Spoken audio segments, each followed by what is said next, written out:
before the Cross Bronx Expressway, our communities were world-class communities. And while I was there, the area started to burn. I moved to Fox Street in 1976, and since I had organized the Northwest Bronx, I was doing good work with the settlement house, started organizing residents around trying to stop the fires. If there was a fire, trying to stop the abandonment of the building. But really, during that period of time, just to give you a context, when I moved into the area, there were about 103,000 people in Community 1-2. I know all of you know there are 59 community districts in the Bronx.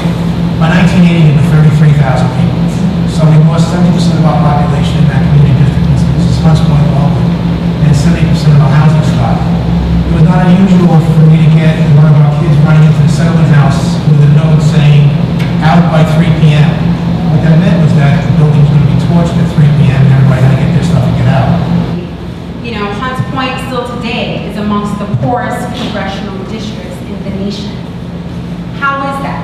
How is that? How is that true when we are walk away from one of the richest congressional districts in the nation?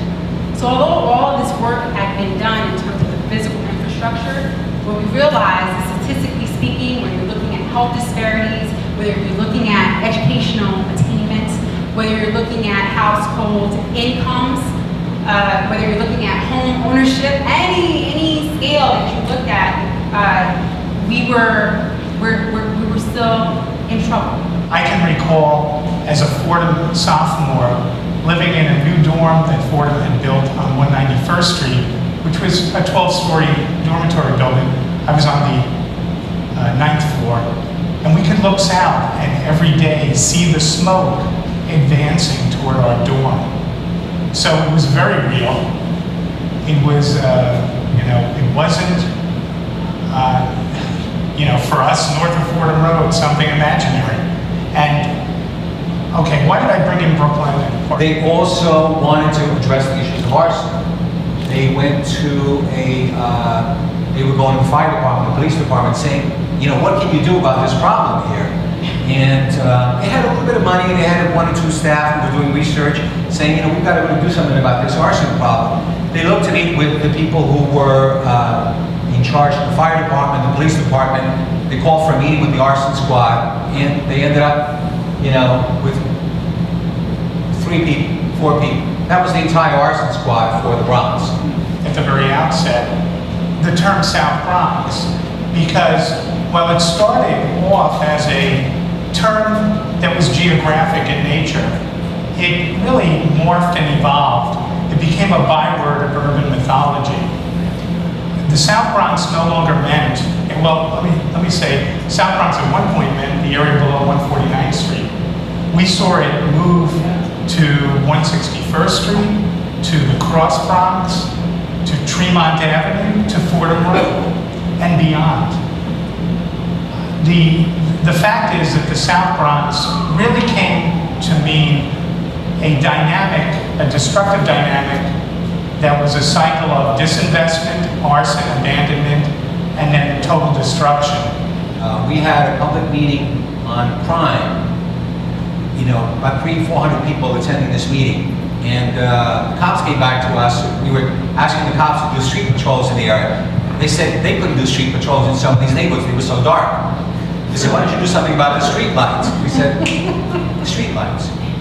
We did some research. We figured out that these street lights were maintained, and as it turns out, sort of talking about blood. These they were being investigated by somebody named John Deary of the Bronx, who headed this General Services Committee. And we found out that there was one contract to take care of all street lights in the 5 boroughs. He was campaigning for breaking it up a little bit to get more competition in there. And we identified all the street lights in that area. We went after the Department of General Services, and we were able to persuade them. At the same time we were testifying and joining up with Deary's campaign, we persuaded them to get new contractors, and we also persuaded them to get the lights back on in our neighborhoods so that the cops could patrol. But I said, who are they? They were there, these young folks talking about the power of arts and culture, talking about Zulu Nation,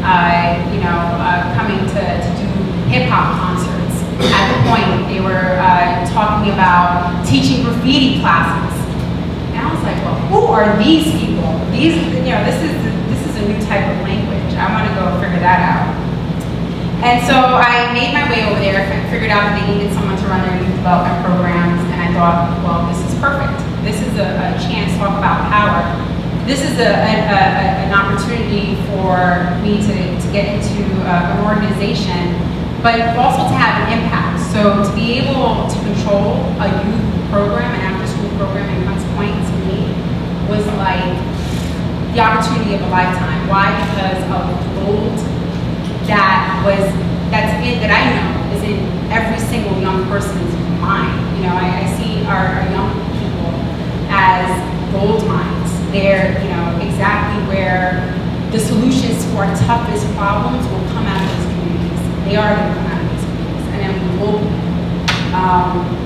But that is not the perception that these young people had of themselves, because that is not the type of educational system that we had in our communities for various reasons, like disinvestment, et cetera, et cetera. So this was a new approach to community development. So the point is a community development corporation, but it rolls off of the thinking of an asset-based community development corporation. So an ABCD, and what all that is think about your cup as either half full or your cup, I'm sorry, I'm a little too, or your cup is half empty. This is where we get into the area of guerrilla tactics. We had allies at Fordham University, and Fordham University was able to invite many public officials to come as speakers. We had speakers like Deputy Mayor Kavanaugh, the famous or infamous Roger Starr, and the university kind of worked together with us in trying to set them up, and then the community would suddenly appear. And these people couldn't get out the door. And one night we had pulled off this, and I have to say this was, he's not here, Bill Fry was staffing the housing committee, and some of the leaders were Arthur Marsh and Taylor, and I forget her first name. Teresa Taylor. Anyway, we had some great leaders. And they had a meeting at Our Lady of Mercy Church, which is about 3 blocks from the university, with Daniel Joy, Frank Delera, and crew, who were the Deputy Commissioner for Housing Maintenance for New York City, and the Assistant Commissioner for Code Enforcement.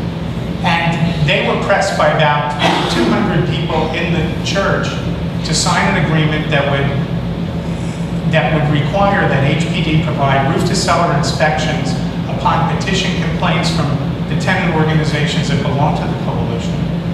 And that emergency repair, we get an emergency repair number where we could call emergency repair in the morning and get Joe Marandino to send out fuel oil and to do emergency repairs before 10 a.m. in the morning, repair boilers if that were necessary, and finally to work with with litigation on prosecutions.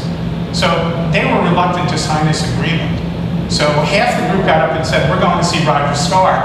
Went across the street to Fordham, where he was addressing the Urban Studies program students, and basically had him in a pincer movement. And, Roger was not a happy camper. Anyway, HPD signed an agreement with the coalition. And these folks were building this whole organization after generations of the South Bronx being talked about in a deficit perspective, but we don't have. Wherefore, we don't have resources. Our school system is bad. We don't have education. It's all about what we didn't have. Who the heck was having a conversation about what we do have?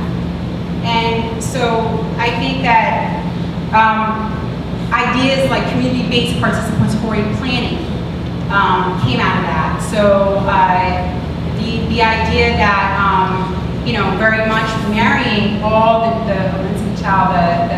typical, not the typical, but the traditional style of community organizing but then marrying those things to different principles, like for instance, environmental justice, was something huge that came out of a lot of the early work of the point.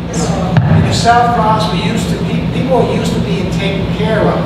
You go to somebody, you ask for a favor, you get a favor. It's almost like belonging to a union. You know, do what I say, pay your dues, vote the way I say, you do not vote, and you'll be okay. And we've got to overcome that mentality that people have to be able to say that I'm going to be part of something that makes a difference if we work together collectively. So I think that I'd like to see, at least from my own perspective, what we're doing, I see this more in a long-term structural way of what we're trying to accomplish. A lot of the struggles that we face, or that I sort of came into the point, had a lot to do with this idea of internal transformation. So like having those external targets of, yes, you know, we need street lights for now we would harass DOT for those street lights, the Department of Transportation, and things of that sort. But then the question is, in many ways, we ourselves had to be targets too. And we understood that there needed to